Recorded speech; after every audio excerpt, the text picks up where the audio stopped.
자, 오늘 오후에는 웨스트민스터 신앙고백서 제10장 효력 있는 부르심에 관하여 마지막 절인 4절입니다. 4절의 내용과 관련해서 신약성경 마태복음 13장 24절부터 43절 가운데 24절부터 30절과 그 비유를 풀어 해설하신 34절부터 43절을 먼저 읽겠습니다. 그 다음에 우리 고백서를 같이 고백하시죠. 신약성경 마태복음 13장 24절부터 43절입니다. 예수께서 그들 앞에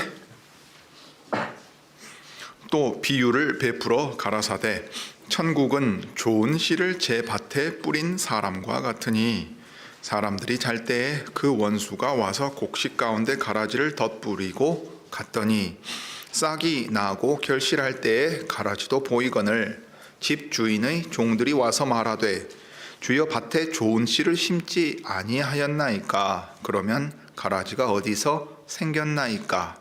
주인이 가로되 원수가 이렇게 하였구나. 종들이 말하되 그러면 우리가 가서 이것을 뽑기를 원하시나이까? 주인이 가로되 가만두어라. 가라지를 뽑다가 곡식까지 뽑을까 염려하노라. 둘 다 추수 때까지 함께 자라게 두어라. 추수 때에 내가 추수꾼들에게 말하기를 가라지는 먼저 거두어 불사르게 단으로 묶고 곡식은 모아 내 곡간에 넣으라 하리라. 34절입니다. 예수께서 이 모든 것을 무리에게 비유로 말씀하시고 비유가 아니면 아무것도 말씀하지 아니하셨으니 이는 선지자로 말씀하신 바 내가 입을 열어 비유로 말하고 창세부터 감추인 것들을 드러내리라 함을 이루려 하심이니라. 이에 예수께서 무리를 떠나사 집에 들어가시니 제자들이 나와 가로되 밭의 가라지의 비유를 우리에게 설명하여 주소서. 대답하여 가라사대 좋은 씨를 뿌리는 이는 인자요 밭은 세상이요 좋은 씨는 천국의 아들들이요 가라지는 악한 자의 아들들이요 가라지를 심은 원수는 마귀요 추수 때는 세상 끝이요 추수꾼은 천사들이니 그런즉 가라지를 거두어 불에 사르는 것 같이 세상 끝에도 그러하리라. 인자가 그 천사들을 보내리니 저희가 그 나라에서 모든 넘어지게 하는 것과 또 불법을 행하는 자들을 거두어 내어 풀무불에 던져 넣으리니 거기서 울며 이를 갈미 있으리라. 그때의 의인들은 자기 아버지 나라에서 해와 같이 빛나리라. 귀 있는 자는 들으라. 자, 우리 고백서 10장 4절입니다. 같이 고백하시죠. 4절. 택함을 받지 못한 그 외의 사람들은 비록 말씀의 사역에 의하여 부르심을 받고 성신의 일반적인 사역을 얼마간 받을지라도 그들은 결코 그리스도께 진정으로 나아오지 않으며 따라서 구원을 받을 수 없습니다. 더구나 기독교 신앙을 고백하지 않는 사람들은 다른 어떤 방법으로도 비록 그들이 본성의 빛이나 그들이 고백하는 종교의 법을 따라 부지런히 자기들의 생활을 세워갈지라도 구원을 얻을 수 없습니다. 그러므로 그들이 구원을 받을 수도 있다고 단언하거나 주장하는 것은 심히 해롭고 혐오스러운 일입니다. 자, 우리가 이제 10장 4절에 이르렀습니다. 사실 10장 4절의 내용은 아주 불편한 내용입니다. 아주 불편한 내용이고 어떤 이들에게는 도무지 이것이 잘 이해가 되지 않는다고 말하는 이들도 있을 정도입니다. 그리고 더 나아가서 왜 모든 사람을 구원하길 원하시는 자비로우신 하나님이 어떤 이들은 택하지 않으시고 버려두신다는 말인가 하는 여전히 그 문제에 또 걸리게 됩니다. 그러다 보면 그 반동으로 어떤 유혹이 있겠습니까? 사람들이 신을 찾고 신을 따라간다면 모두 다 우리가 믿는 그 하나님을 믿고 구원에 이르는 것이라 주장하려는 이들도 생겨나기 마련입니다. 오늘날의 경우들이 대표적으로 그렇지요.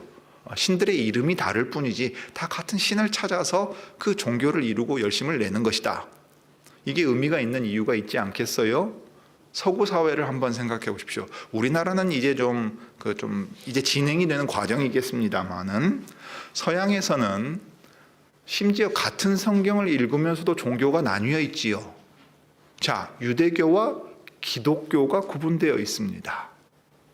그 다음에 이제 이슬람교가 또 구분되어 있습니다. 여러분, 미국에서 9.11 사태를 경험하고 나서 미국이 어떤 상황이 되었는가, 그 북미와 유럽이 어떤 상태에 있는가를 여러분 좀 아실 수 있을 겁니다. 근원적인 두려움에 휩싸입니다. 그리고 반성작업을 펼칩니다. 제2차 세계대전 때 유태인들을 학살했던 그 홀로코스트 이후에는 반유대주의라고 하는 것은 지성인 사회에서든 일반 사회에서든 차별이나 혐오 수준 정도가 아니라 입 밖에 뻥끗도 못하게 되어 있습니다. 이게 사회적인 규칙으로 딱 합의가 되어 있습니다. 최근에도 이제 그런 예들을 볼 수 있죠. 마찬가지입니다.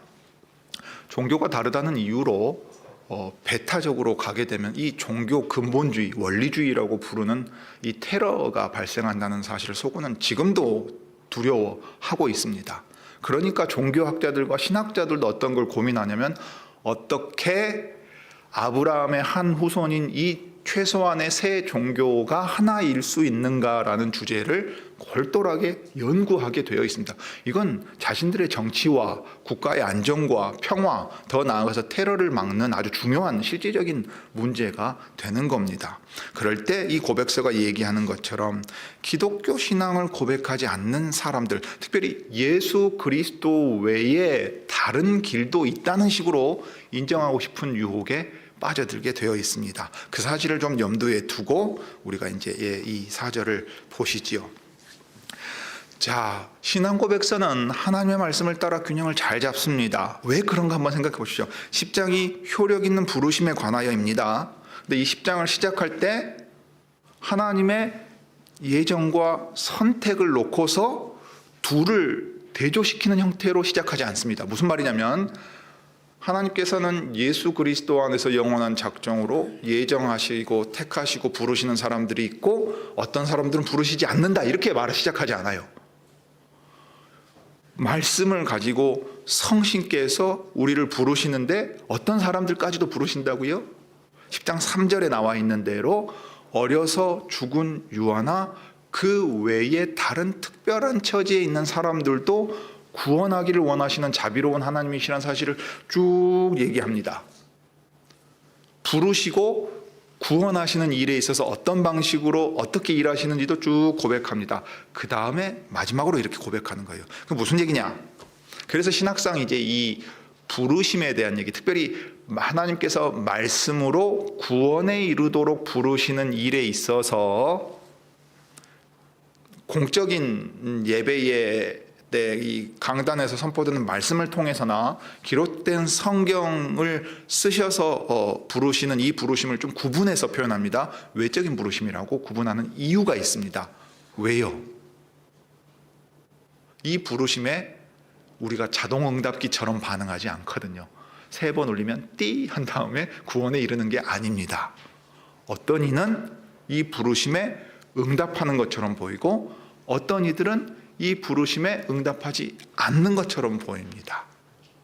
그럴 때 그 부르심에 대한 응답이 사람에게 달려있느냐? 앞에서는 그렇지 않다 그랬죠? 네. 하나님의 예정과 선택의 그 원인을 둡니다. 그러니까 그 내적인 부르심은 이 유효적인 효력 있는 부르심은 이 안에서도 부르심을 능력으로 일하게 만들어서 구원에 이르게 만듭니다. 그런데 하나님의 말씀을 살필 때 우리가 아주 어려운 부분에 도달하게 됩니다. 어떤 이들은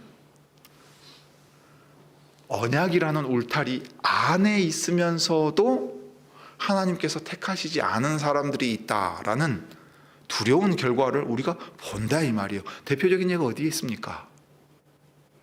우리 주님이 직접 12를 기도하시고서 날이 새도록 기도하시고서 사도라 칭하시면서 세운 이들 중에 한 명, 주님을 넘겨준 가룟 유다를 볼 때 우리가 알 수 있는 거예요. 12 가운데 그 하나가 들어있었습니다. 그러면 예수님이 나중에 기자들하고 인터뷰할 때 그때 그런 일이 있을 줄 모르셨습니까?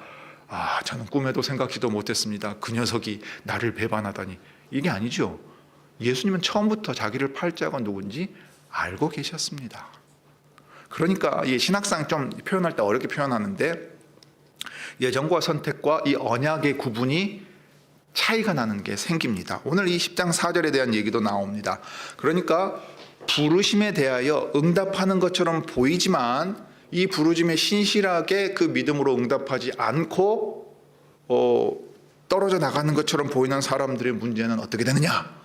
또 성경이 기록하고 있는 그런 예들은 무엇이냐 할 때 결국은 하나님께서 택하시지 아니하신 까닭에 겉으로 볼 때는 어떤 반응들이 있는 것처럼 보였지만 실제로는 그 안에 구원에 이르는 참된 믿음이 없는 사람들이었기 때문에 그런 것이다. 그러면 그 사람들이 반응을 안 보인 거냐? 아니다.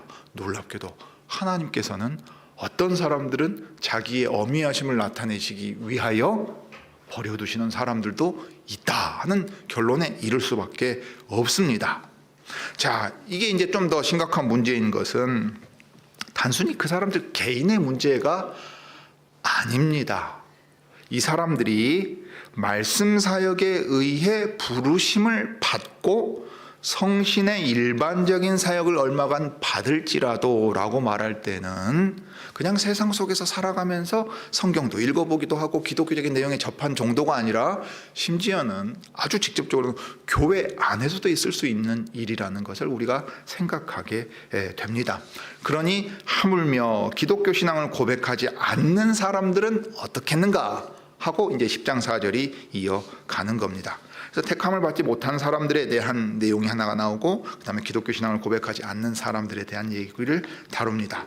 자, 부인할 수 없는 사실이 있습니다. 마태복음 22장에 가면 이건 특별히 이스라엘 맥락 안에서 그렇습니다. 그러니까 사실 놀랍죠. 여러분, 예수님께서 찾아오신 이스라엘 사람들은 누굽니까? 모세를 통해 부르셔가지고 시내산에서 언약을 맺은 아브라함의 자손들입니다.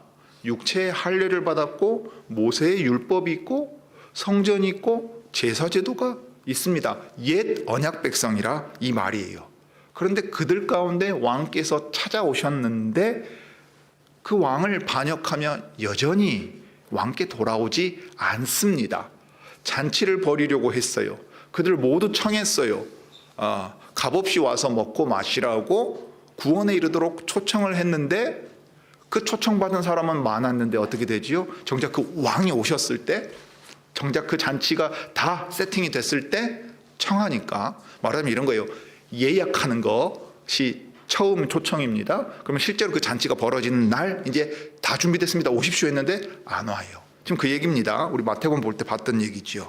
청함을 받은 자는 많되 택함을 입은 자는 적으니라.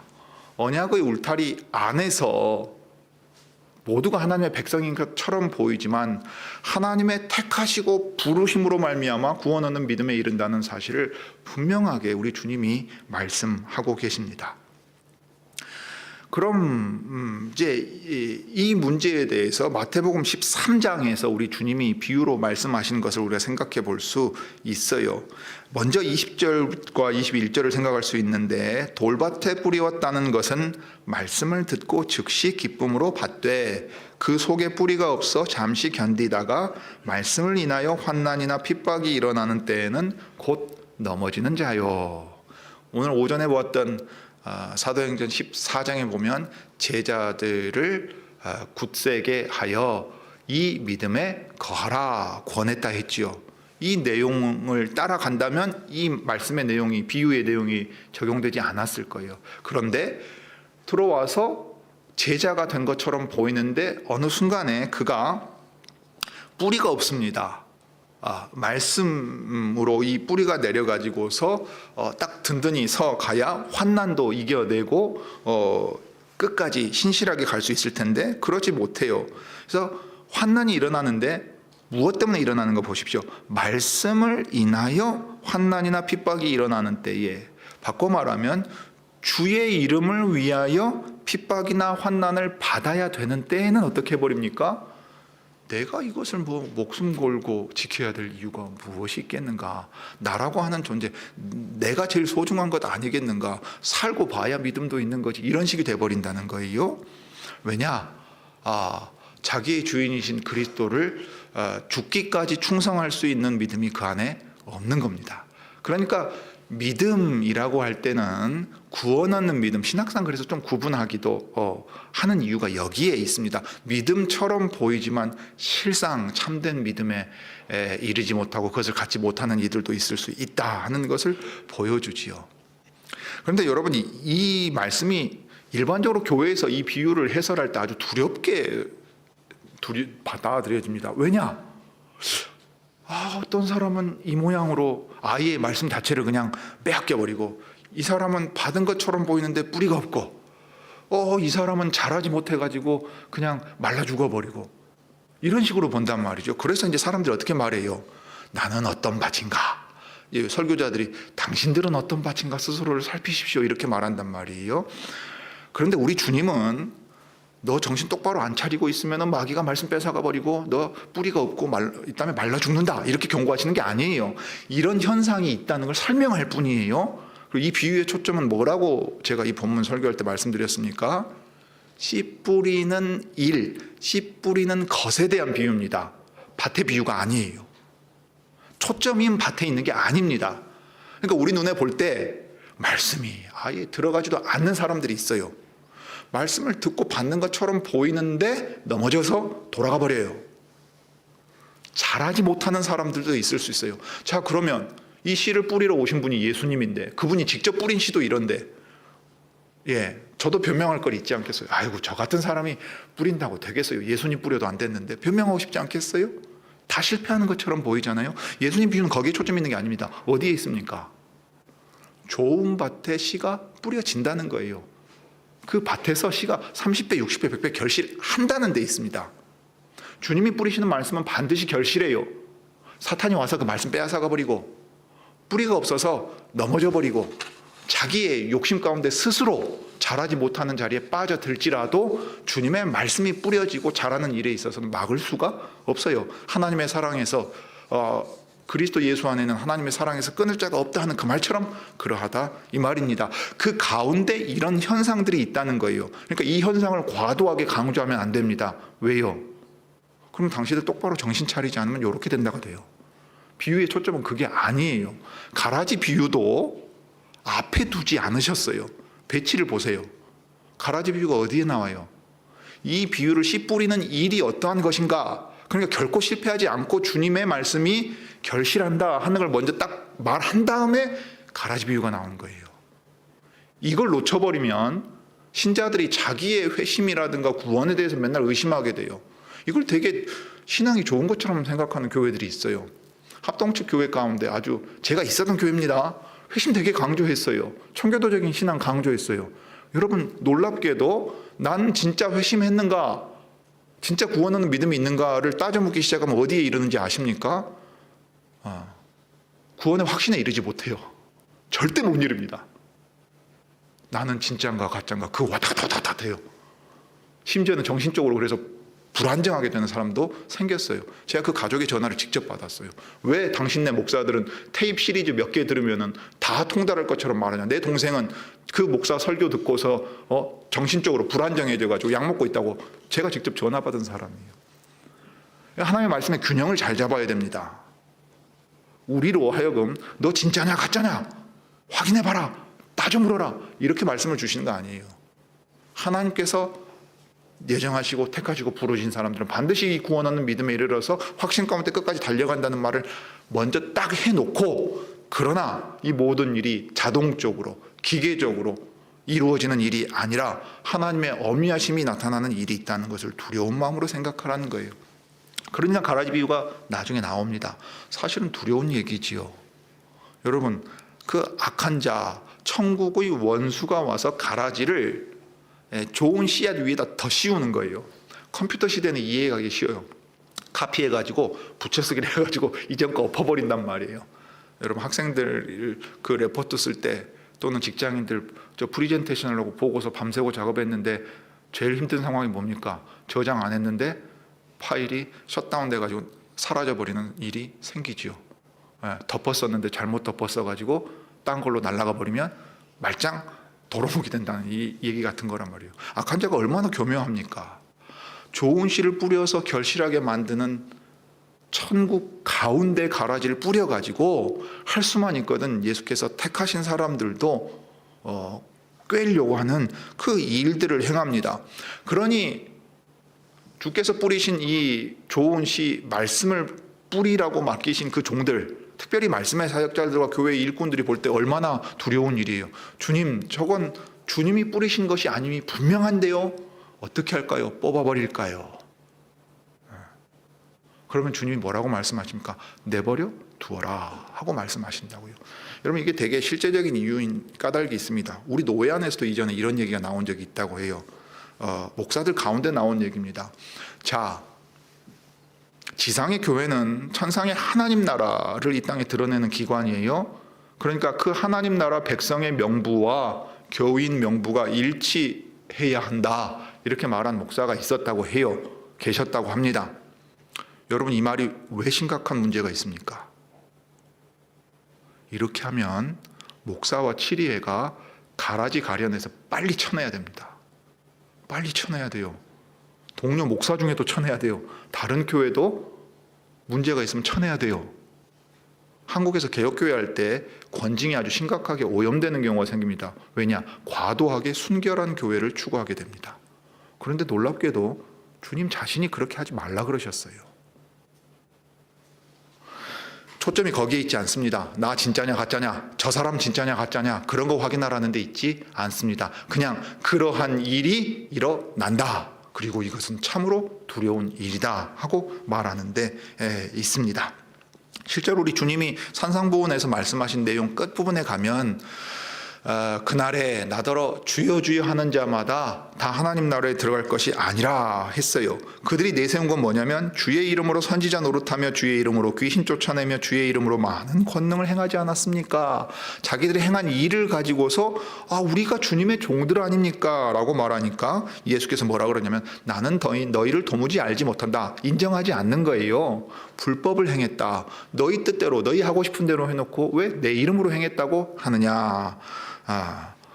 하늘 아버지의 뜻대로 행해야 된다 하고 말씀하시면서 그 아버지께서 예수님을 보내셨기 때문에 아버지의 뜻을 예수님 안에서 깨달아 행하는 일이 참된 믿음이라는 사실을 분명히 말씀하십니다. 그 점에서 주님 오신 당시에 벌써 이러한 현상이 그 안에 쫙 나타나 버리는 거예요.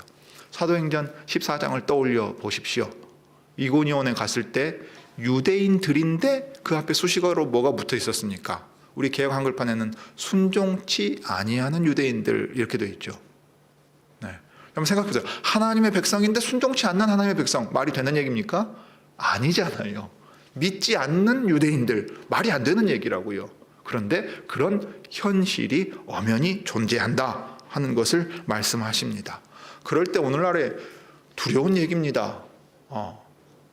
우리 성찬상에 나아갈 때 얘기하는 것처럼 이러한 일이 없기를 바라지만, 권징할 때도 마찬가지예요. 이러한 일이 없기를 바라지만 그러한 일이 있다면 하나님의 말씀이 가르치신 대로 엄히 경계하고 꾸짖어서 필요하면 책망해야 합니다. 히브리서 6장은 가장 어려운 성경 구절 가운데 한 부분일 거예요. 6장 4절부터 6절 상반절이 이렇게 기록되어 있습니다. 한 번 비침을 얻고 하늘의 은사를 맛보고 성령에 참여한 바 되고 하나님의 선한 말씀과 내세의 능력을 맛보고 타락한 자들.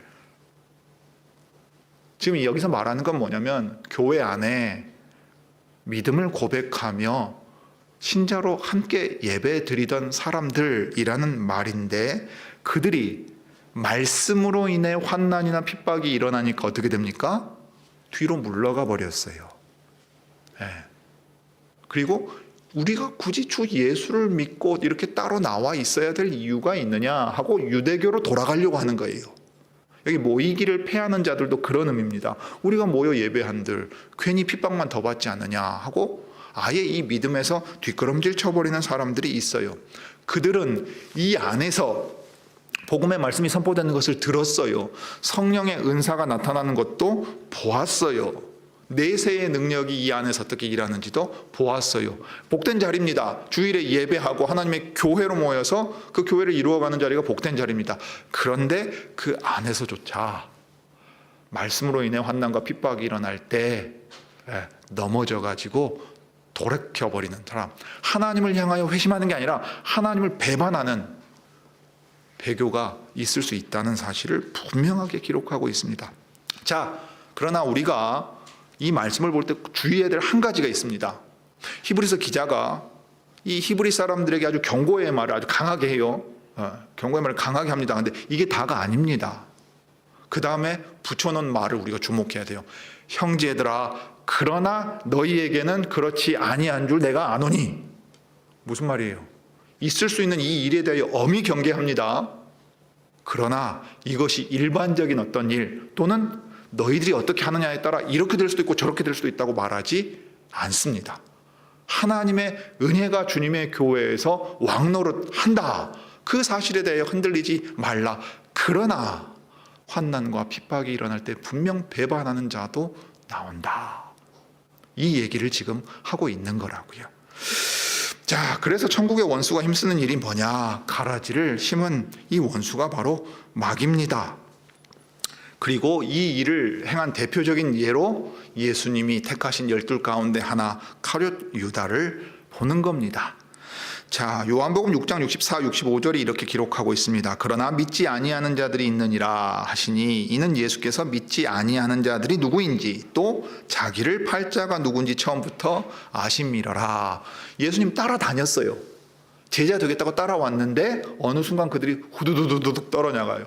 근데 이 6장이 어떤 맥락이냐면 하늘에서 내려온 생명의 떡이라고 예수께서 자신을 말씀하실 때 이 말씀은 어렵다. 누가 깨닫겠느냐? 돌아가자.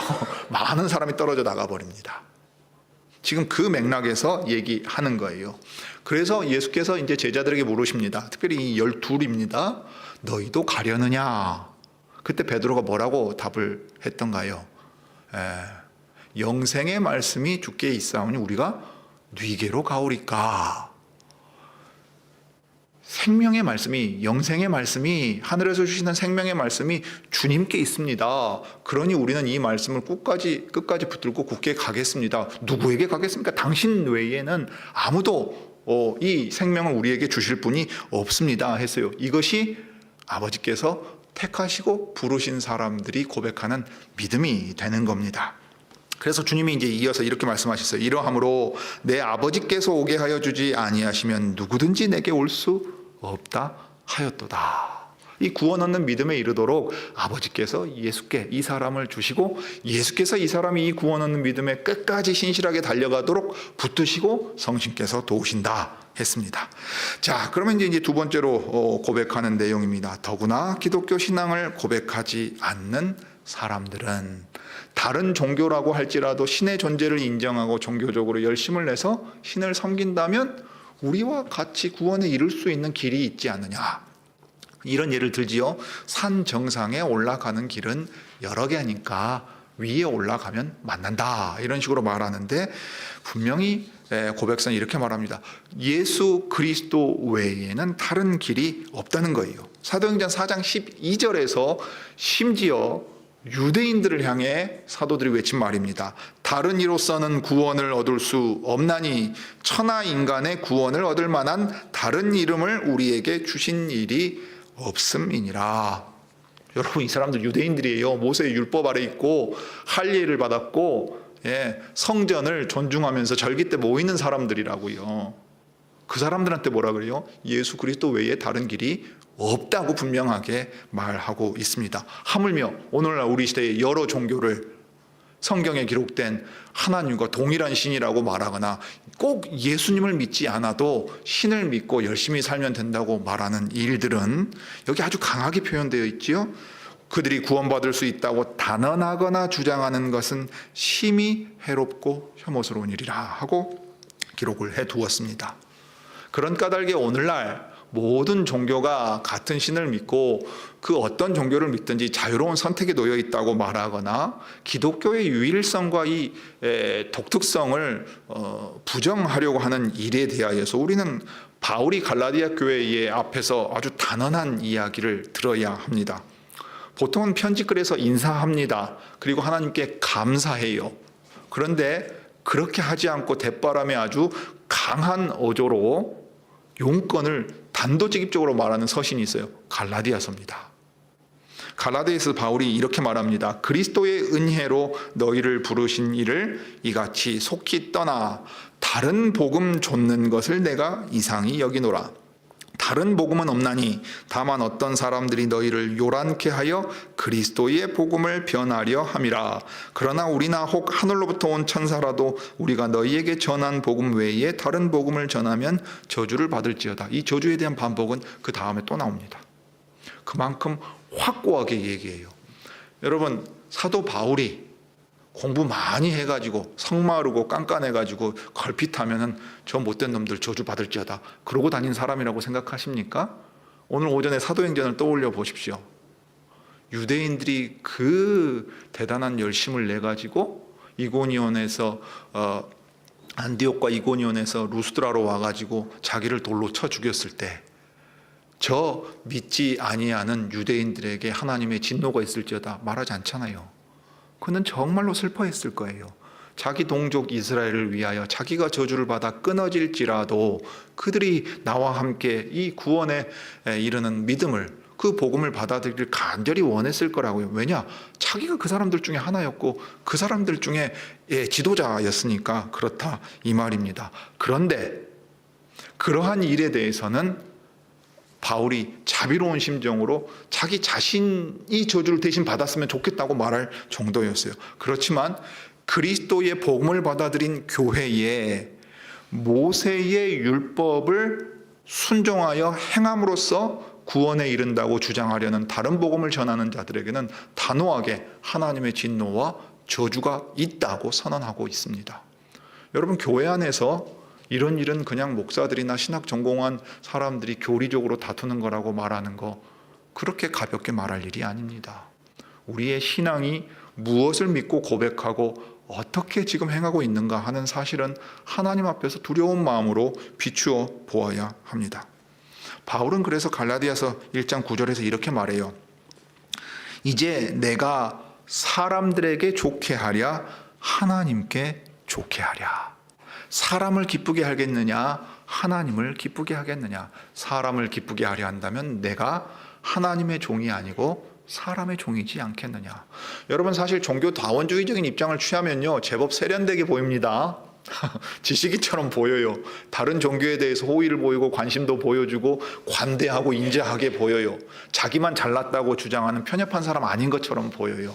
저 테러리스트들과 다르고 나는 저 근본주의자들과 다릅니다. 우리는 평화롭게 공존할 수 있습니다. 그래서 지옥도 거부하는 사람들 생겨요. 더 나아가서 모든 사람을 예수께서는 궁극적으로는 다 구원하실 것입니다 라고 말하는 사람도 생겨요. 왜요? 좋잖아요.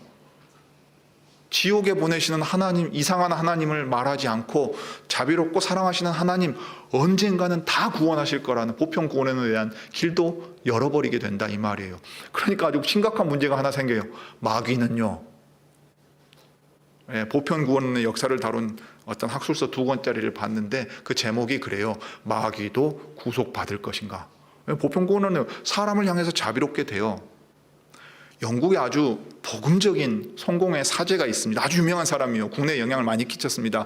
그 사제가 한때 지옥이 없고 죽고 나면 하나님께서 그 믿지 않는 영혼을 소멸시켜 버리실 것이라고까지 얘기해가지고 좀 시끄러웠던 적이 있습니다. 꽤 오래전 얘기입니다. 근데 왜 그렇게 생각하게 된지 아십니까? 그걸 신학적인 견해로까지 주장은 안 했어요. 왜 그런 마음을 먹었을까요? 자기 누이가 있었어요. 자기 누이가 있는데 그 복음을 받아들이지 않고 죽었습니다. 얼마나 갈등이 되겠습니까? 세계에 복음을 전하고 어마어마하게 영향을 끼친 사람이에요. 지금도 그의 책자가 수도 없이 나와 있어요. 그런데 자기 누이는 구원하지 못했어요. 복음을 받아들이지 않았다고요. 근데 그 영혼이 지옥불에 영원토록 고통당한다는 그 사실 앞에서 자기가 그 얘기를 할 수가 없어요. 우리의 마음이 그럽니다. 우리 충분히 이해할 수 있어요. 그러나 우리는 택함을 받고 어려서 죽은 유아는이라고 말할 때 택함을 받은이라는 말을 강조할 수밖에 없는 이유가 여기도 있습니다. 우리가 우리의 가족의 문제라든가 우리가 사랑하는 사람의 구원의 문제에 있어서 하나님의 말씀이 가르치는 것 이상으로 문을 열어버릴 수 없어요.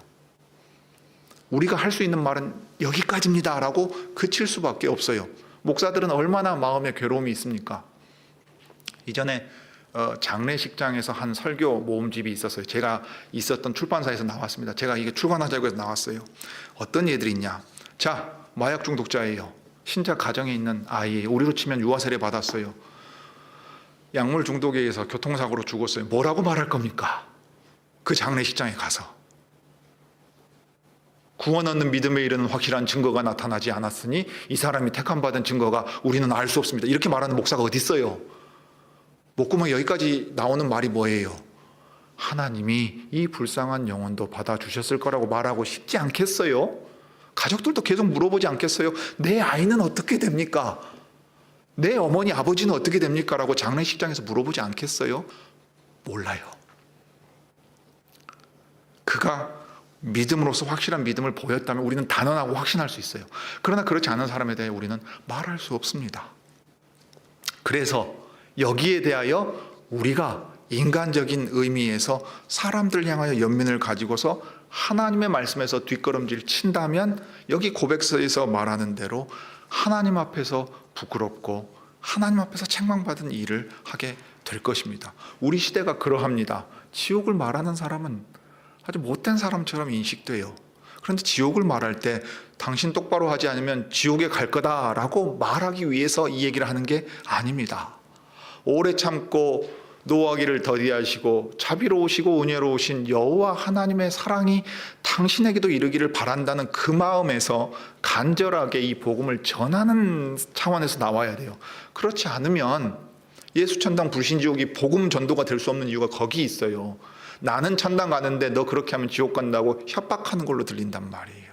그 사람이 복음을 받아들일 수가 없지요. 네. 우리가 주 예수께서 저들의 죄를 사하여 주옵소서, 저들이 자기가 무엇을 하는지 알지 못합니다 기도하셨던 것처럼, 그래서 십자가 위에 강도를 구원하셨던 것처럼 우리도 그 마음을 받아서 그 자비로운 사랑을 가지되 하나님의 엄위하심이 있다는 사실 앞에서도 물러서서는 안 되겠습니다. 자, 기도하시죠.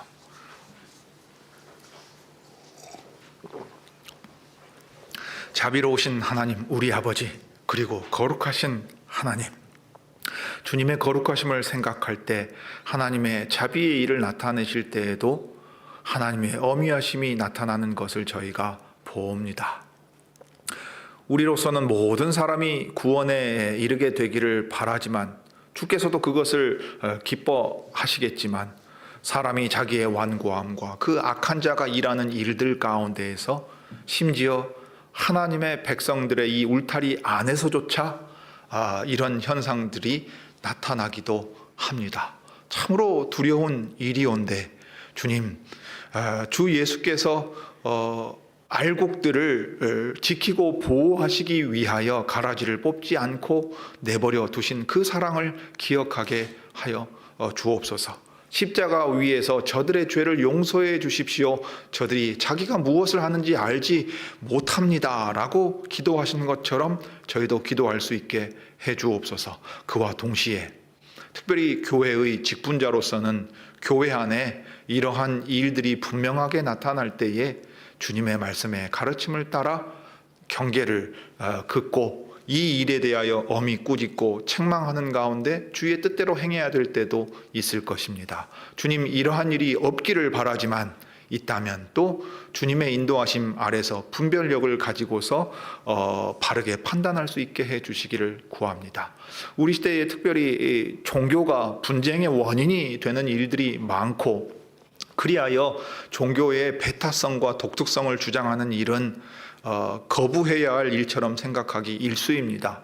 주 예수 그리스도만이 구원에 이르는 유일한 길이라는 것을 고백하는 것이 차별하거나 혐오하거나 배제하는 일이 아니라 도리어 이웃사랑을 가지고 하나님의 자비로운 사랑으로 기도하고 또 공통의 선을 위하여 함께 노력하는 가운데 주님의 복음을 신실하게 전하려고 하는 믿음의 일인 것을 우리를 통해 나타내 주시기를 구합니다. 주 예수님의 이름으로 기도드립니다. 아멘.